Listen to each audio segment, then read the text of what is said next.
An asteroid hurtles towards Earth. A viral plague turns the living into the dead. The polar ice caps melt, drowning our cities. A nuclear fire consumes the world in the blink of an eye.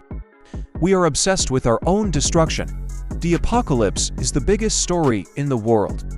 It's the engine of our blockbuster movies, our best-selling video games, and our most gripping TV shows. But it's also more than that. It's a prophecy whispered in our most sacred texts, the political rallying cry, a deep, primal fear that haunts the edges of our modern, scientific world. We seem to have an insatiable appetite for the end of the world, but why? Why? In an age of unprecedented comfort and safety for many, are we so captivated by narratives of total collapse and annihilation? The common answer is that we're simply afraid of dying, but the truth is far more complex. What if I told you our obsession with the apocalypse isn't just about fear? What if it's also about hope? What if it's a deep-seated fantasy, a secret desire to hit the reset button on a world we find broken, complicated, and unjust? Today, we journey from the ancient prophets of Persia to the zombie-infested landscapes of Hollywood to answer a fundamental question: why are we so obsessed with the end of the world? The answer reveals more about the way we live now than the way we might die in the future. To understand our modern obsession, we first have to understand where the idea even came from. And the first thing to realize is that the end of the world is not a universal concept. Many ancient cultures saw time as cyclical, an endless loop of seasons, of birth, death, and rebirth. The idea of a linear timeline, a single, straight line with a definitive beginning, a middle, and a dramatic, final end is a specific, powerful invention. And we in the West largely inherited it from a single, revolutionary source, ancient Zoroastrianism, in Persia. The Zoroastrians envision the cosmos as a grand, epic battle between a single, all-good god, Ahura Mazda, and an all-evil spirit, Angra Mainyu. This cosmic war wasn't endless.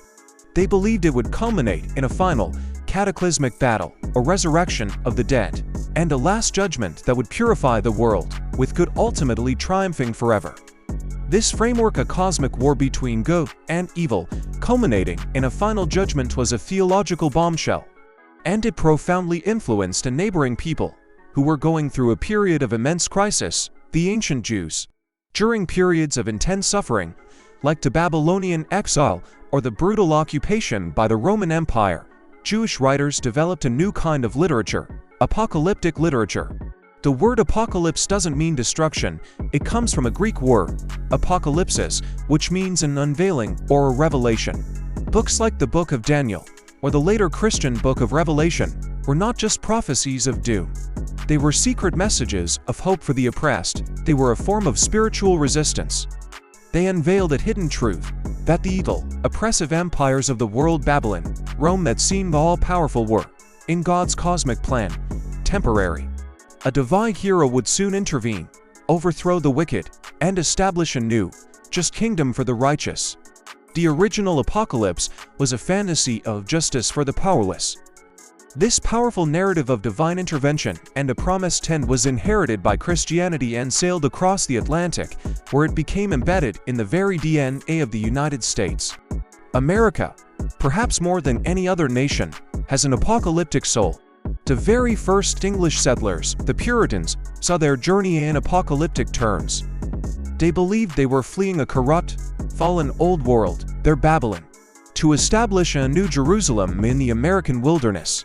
They saw their settlement not just as a colony, but as a pivotal act in God's plan for the end of time.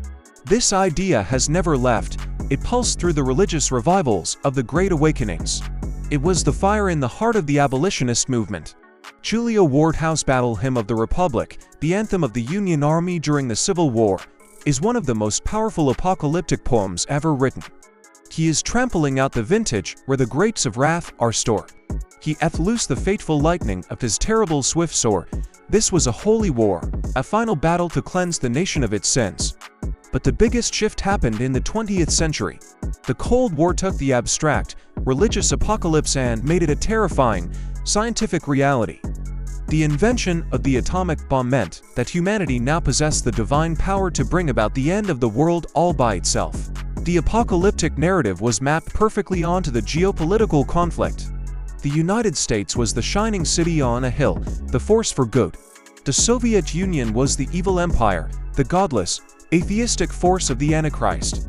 The threat of nuclear annihilation fused the ancient religious fears with modern, secular ones. The apocalypse had escaped the church and was now everywhere. In our more secular, post-Cold War era, the religious language has faded for many, but the narrative structure of the apocalypse is more dominant than ever. We've simply swapped out the religious villains for secular ones. The apocalyptic framework is so powerful, we use it to tell all of our biggest stories about our biggest fears. Consider the zombie apocalypse, made famous by The Walking Dead. These stories are almost never actually about the zombies. The zombies are just the catalyst. The real story is about the collapse of society and the dark, tribalistic nature that emerges when the rules are gone. It's an apocalypse of our fear of each other. Consider the climate disaster movie, The Day After Tomorrow, or Don't Look Up are modern-day parables. The cataclysmic flood, or the inbound comet, is a form of divine, or at least natural, judgment. It's an apocalypse brought on by our own greed, our arrogance, and our sin of ignoring the warnings of our scientific prophets. Nature itself becomes the avenging angel. Or consider the AI takeover narrative. From the Terminator to the Matrix, this is a deeply ancient story, the Tower of Babel, the Golem retold with modern technology. It's the apocalypse of hubris, the fear that our own creation, the thing we built to serve us, will become our master and our destroyer. The characters and the catastrophe change, but the story remains the same. A corrupt or complacent world, a sudden cataclysm, a remnant of survivors, and the struggle to build a new world from the ashes of the old is the most durable story we tell. This brings us back to our central question: why is this story so incredibly compelling? Why do we return, again and again, to the spectacle of our own demise? It's because, secretly, apocalyptic stories give us something we crave. First, they give us meaning and moral clarity. Our modern lives can feel complex, confusing, and morally ambiguous. The apocalypse simplifies everything.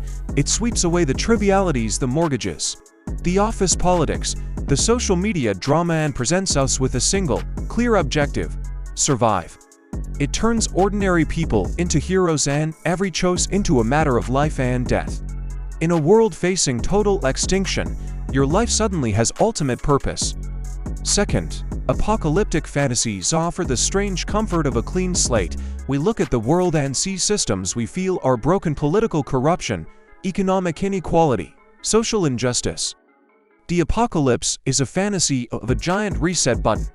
It's a secret desire to wipe away the complicated, messy, and unjust world we have, and to be given a chance to start over, to build something new and better. It's a fantasy of radical simplification. Finally, these stories tap into a deep-seated desire to be tested. We live in a world that, for many, is safe but unfulfilling. We sit at desks, we stare at screens.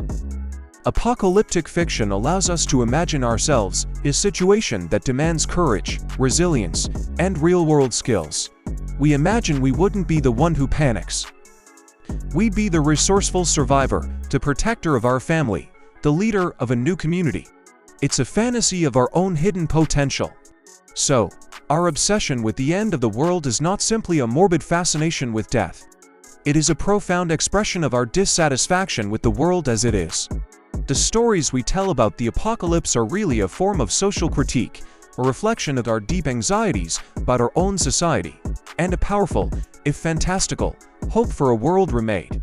The end of the world, it turns out, is really just a story about our desperate desire for a new beginning. So, what does your favorite end-of-the-world story say about you? Are you drawn to the zombie survivalist fantasy, the natural disaster epic, or the technological nightmare? And what does that choice reveal about your own fears and hopes for the world we live in right now? Let me know in the comments below. If you enjoyed this look into the psychology of our apocalyptic imagination, please hit that like button and subscribe for more deep dives into the stories that shape our culture. Thanks for watching.